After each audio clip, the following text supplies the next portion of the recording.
Okay, so tonight I thought I'd do a bit of a video on how I make yogurt. And here's some I prepared earlier.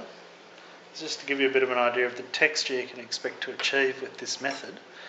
So this is full cream yogurt, and the reason I showed an already opened or started batch, if you like, is just look at the texture there.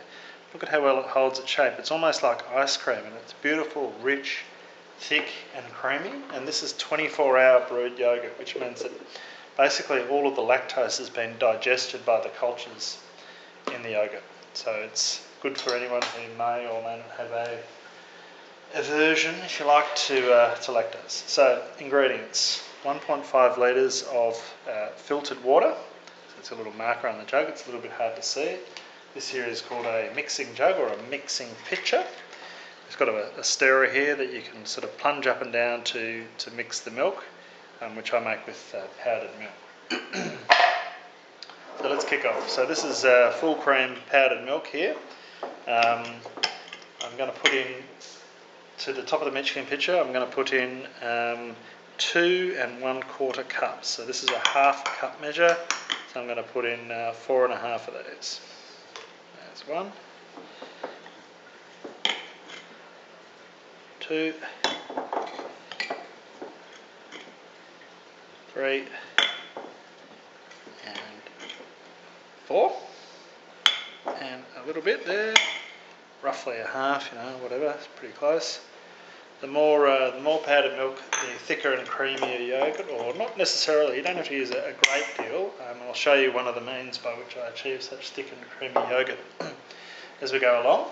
What I've got here is calcium chloride. It's just basically a natural salt of calcium, and all that does is when you're using powdered milk, it puts back in one of the main ingredients that's in fresh milk that causes fresh milk yogurt to set up so nice. But in a 1.5 litre batch there is 5 or 6 drops or anything like that. It's not an exact science. What I've got here now is caster sugar. So I'm going to put in, this is optional, I just like this because my kids love this yogurt, and it just takes off some of the sharpness of the natural sort of Greek style yogurt. So I just put in 3 tablespoons of that, 2 1/2 or 3 thereabouts, depending on how I'm feeling on the day. There's about 2 1/2, and it's really, by relative standards, in 1.5 kilos to use 3 tablespoons. It's still a micro fraction of what you'd get in a commercially produced yogurt. Now the last thing that I put in there is the all-important culture. So this here is my little mini spoon. The measure that's on it is called a smidgen, but that doesn't matter. You can buy these from specialist yogurt places. I'll just, from the freezer here, I'm just going to get the culture out.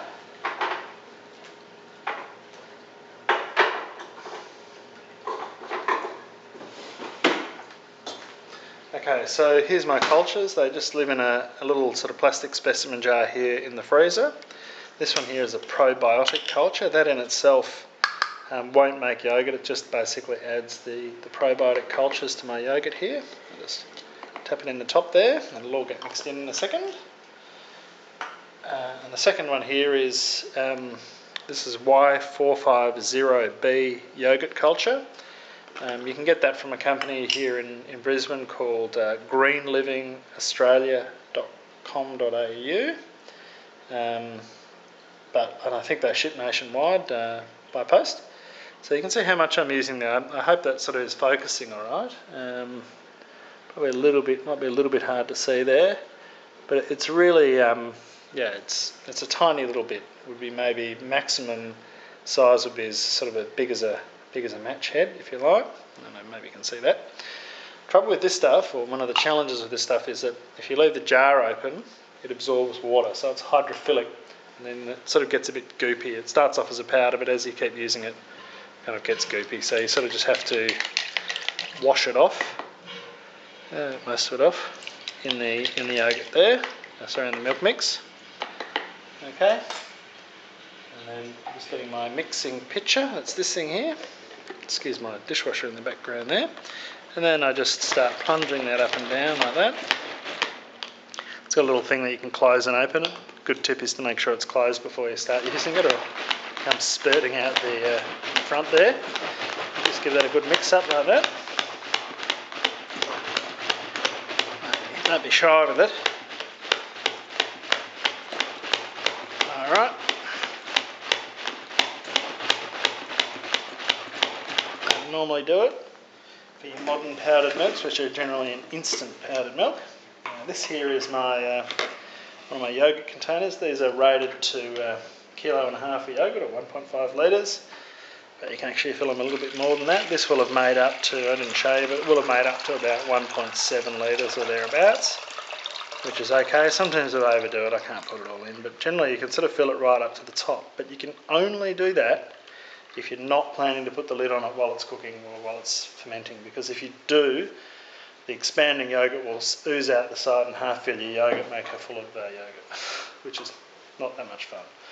Okay, this here is it's called an iEcho, but it's just basically a electric thermostatic yogurt fermenter. The good thing about this one is it's one of the only ones on the market which has a 24-hour timer, which I like. A very similar model is made by a company called Luvelo, and the machine is called the Luvelo Pure. So you take this, and you just pop it in the top there, and then don't put the lid on it. And the great thing about not putting the lid on it is it allows some of the liquid to evaporate out, and you just end up with a lovely stiff, firm yogurt. And that's what I was saying before, that's one of the reasons my yogurt comes out nice and firm. And then you basically just put the lid, that lid, not the bit, that's just for when it goes in the fridge. So once you've done that, you can then set the timer here. You can see I'm going to dial it right on up to 24 hours there. Okay, and then I just hit start, and it starts warming it up from the current room temperature, about 20 degrees or thereabouts. And that'll bring that up to around 38, 40 degrees Celsius, and it'll keep it at that temperature for 24 hours, which is just perfect if you want to have that lovely thick yogurt which has all of the lactose digested. I'm not lactose intolerant myself, but I don't like to eat a lot of milk products, same with my kids. And but they just love it. I mean, even my baby daughter, who's 10 months old, just slurps it up.